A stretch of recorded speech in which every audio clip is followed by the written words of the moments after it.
Your new normal. I love these quotes. I know the first one can apply generically to a lot of things, but I just feel it really fits in here well. You aren't lost. You're just in an uncomfortable stage of your life where your old self is gone, but your new self isn't fully born yet. You're in the midst of transformation. And the second quote is actually from a woman in one of my groups, that the doctors tell you you're fixed, but they don't tell you how changed you are. So there are people who can move through a heart event and carry on like it was just an annoying detour in life for them. No big deal. Then there's those of us who took the detour, managed to get quite lost with no one around to ask for directions, or if there was someone, they had no idea where we needed to get to because we even weren't sure by then. We couldn't seem to remember where we lived, only that we really wanted to be back there and forget the detour had ever happened. And for those people, here's some information that may help point you in the right direction. So heart disease is a lifelong illness, and once you've been diagnosed, you're going to need to manage it for the rest of your life. And the path to recovery includes both physical and emotional challenges at times. Here are some of the physical challenges that you might recognize, and I'll just point out a few key ones here that show up time and again at the start of my groups. Resuming daily activities. So as you start to resume some of your daily activities, pace yourself, give yourself some grace. Most things can wait until you physically and mentally feel capable. And if they can't wait, ask for help.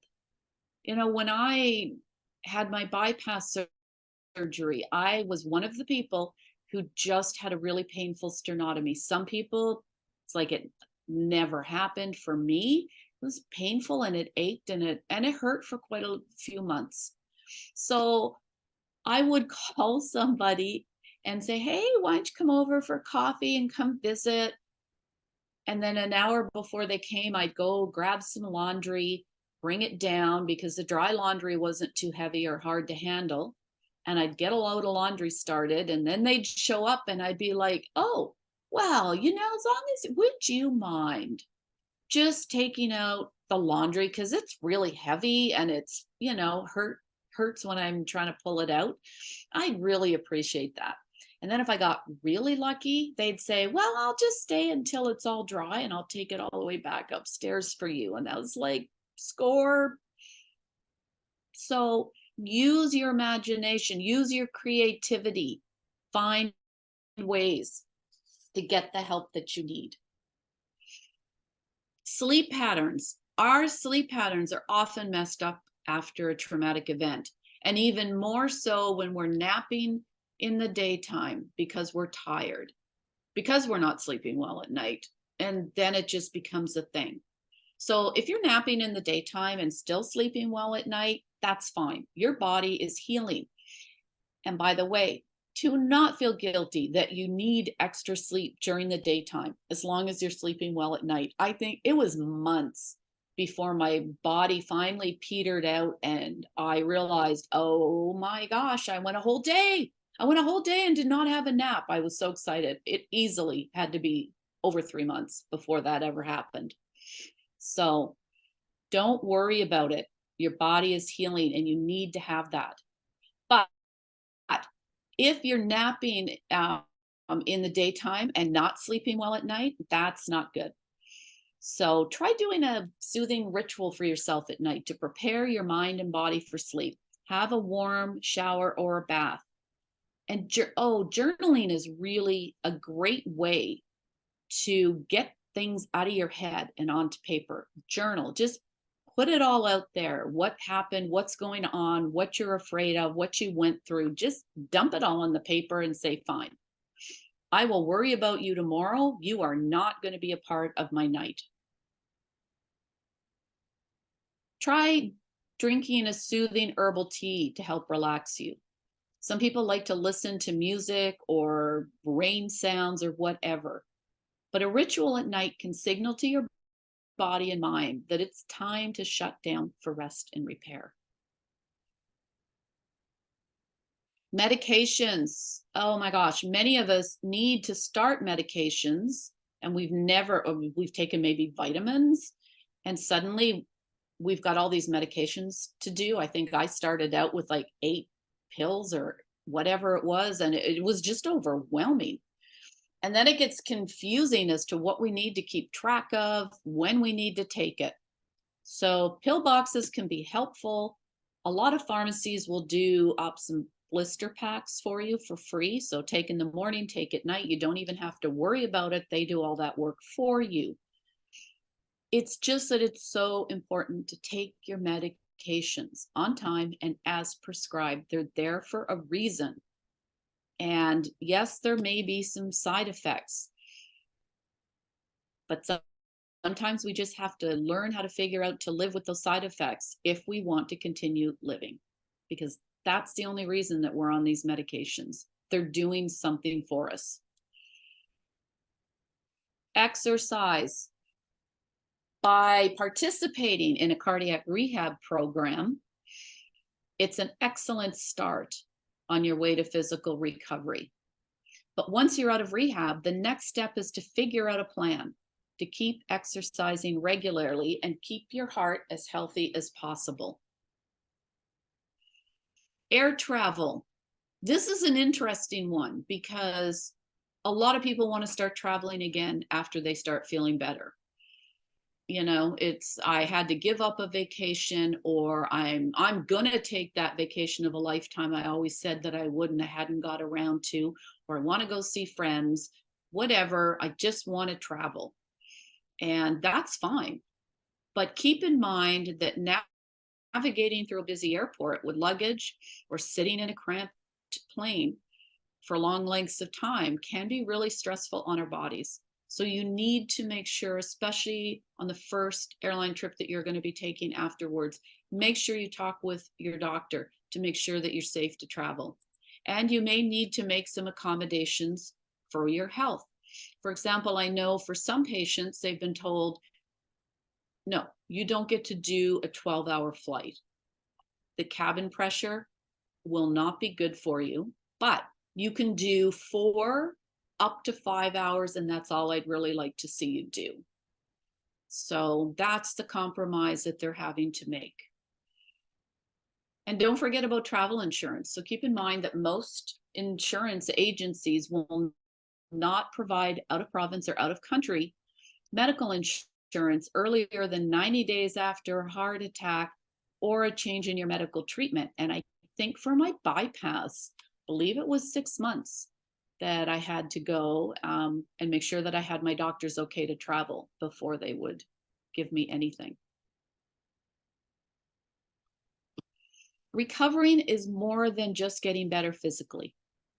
Like many women with heart disease, you probably have experienced emotional distress.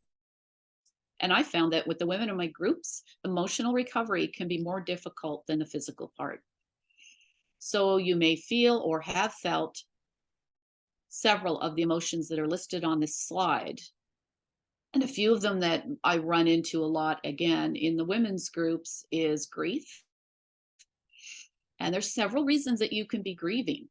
You may be grieving about changes in your way of life, some of the lifestyle changes that you may have to make. And you know, grief is an emotional reaction to any loss. And I truly believe there is a loss. There was the pre-heart event you, and there's the post-heart event you, the before you and the after you. You're never going to be the before person again. You've been through stuff. But look at you, you're still here, and that counts for something. Anxiety and fear are probably the most common emotions and the most understandable.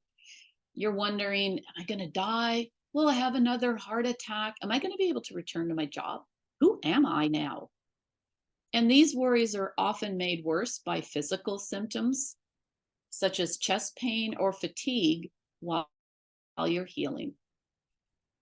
Depression. I touched upon this earlier when I was talking about situational depression. And it's real, but it's normal. So reach out for help if you find yourself not feeling better after a few weeks. It's not helpful at all to just hope it will go away. It can just make your whole recovery harder than it needs to be.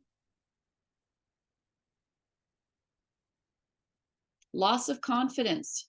You may be feeling both emotionally and physically fragile, and this can impact your self confidence a lot as you try to get back to your old self. And it can just feel like hitting your head against a brick wall. This is something that just takes time and effort. When I first started going out after I'd had my sternotomy, I remember the very first time I went out to go shopping, I was terrified. I was so surprised at my anxiety and how afraid I was. I was like elbows out and I was just like, stay away from me, stay away from me. I was so scared somebody was going to bang into me and damage me, or it was going to be painful, or I'd get knocked down, or I would trip. It was not a fun time, but it got better. It got better. So just expect that things like this may happen. So allow yourself to feel the feels. You're going to ping pong around all of these different ones. And your emotional recovery is just as important as your physical one. I know that you're able to relate to some of these feelings. And by learning to recognize your emotions, you then can take some steps that will help you to feel better. And learning how to manage our feelings is part of taking back control and living successfully with heart disease. And we cover this quite extensively in our peer support program at the with Women at Heart, with tools and strategies that can help overcome a lot of these. Part of your new normal is learning how to manage the healthcare system. I cannot stress how important it is that you learn to effectively advocate for yourself. So many women in my groups have never had to deal with a health crisis like this, and they just find themselves in a confusing system, and they're struggling to be heard, and they struggle to find answers to the questions. Doctors are busy. We all know the healthcare system is in crisis. Having a partnership with your doctor and having clear communication is necessary, and it's doable. So here's a few things that can help. Prepare. So the healthcare system gives you like 15 minutes with your doctor, and usually it's one item, discussion. Here's your prescription, out the door you go. If you have a few things that you want to discuss, tell the receptionist when you make the appointment and ask for some extra time. They have half-hour slots that they can allocate for you. Medications. If you have an iPhone, there's a health app that to put all your detailed health info in there and a list of all your medications. I have kept mine updated for years. And when I needed to use an ambulance, the EMT was so happy because she started asking me questions. I whipped out my phone, pulled up my health app, and just pointed and said, there you go.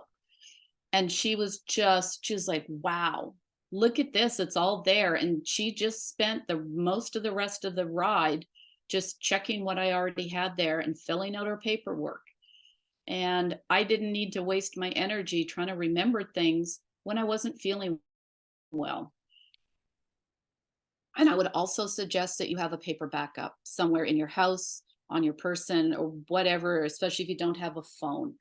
You never know when it's going to be needed. It's all helpful when it's needed. It can save time and it can save your life. Put down your blood type, your doctor's info, your meds, medication allergies. What are your heart issues? When were your operations? The dates of what happened. All of this is really important. And taking notes, as we all know, take notes when you're talking with your doctor so you can keep track of what's going. Or take someone with you. You know, it can take a lot of pressure off of us when we're in an anxious state.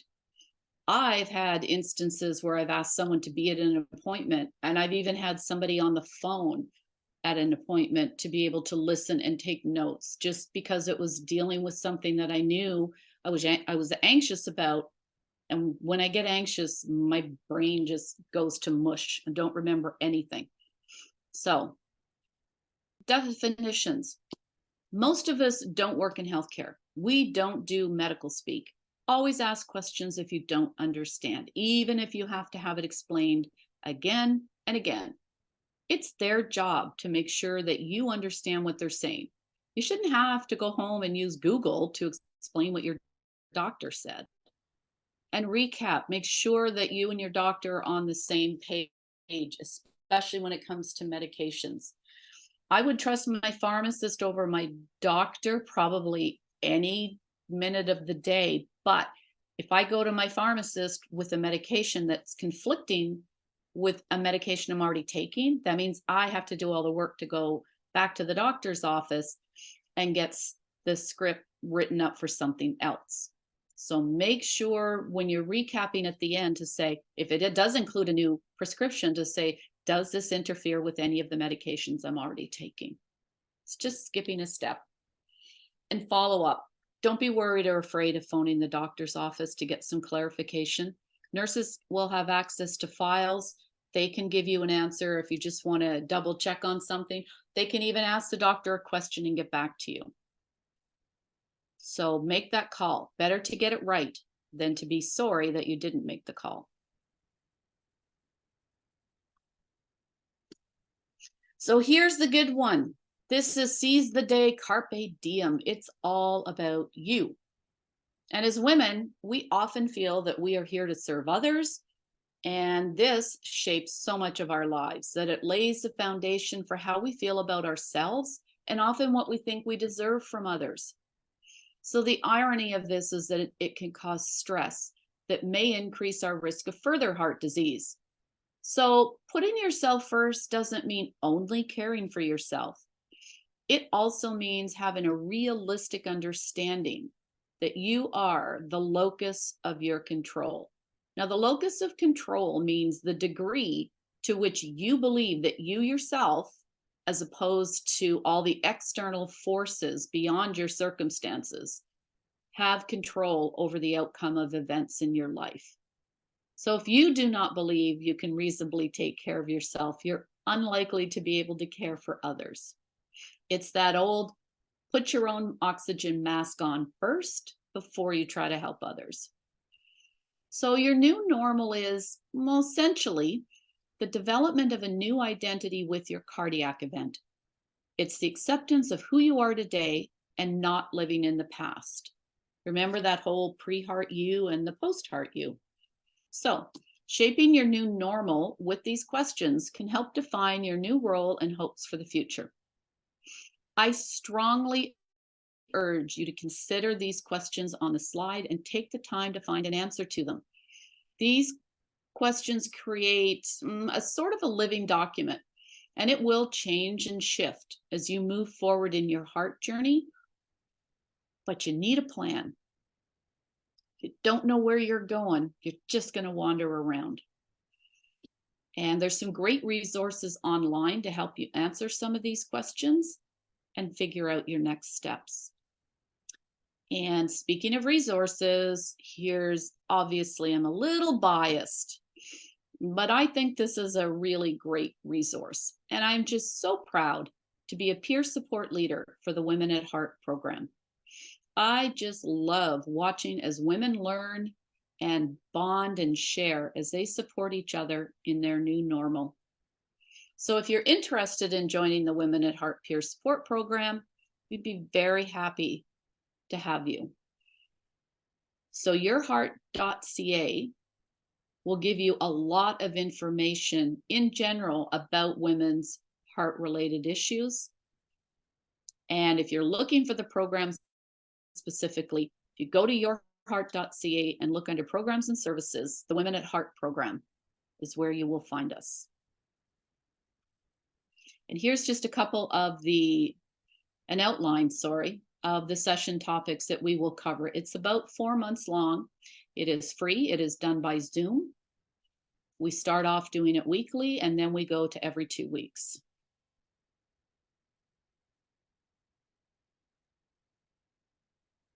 Another great resource is the Peer Support Heart Hub. And you can find this by going to the womenshearthub.ca. And on that page, you will find listed the peer support hubs and information and networks that are known across Canada, as well as some Facebook group links that you can go to. I actually read those, and that is a great support for women to be immediately accessing a question or something that's going on with them. So I would highly recommend that you go and have a look at that.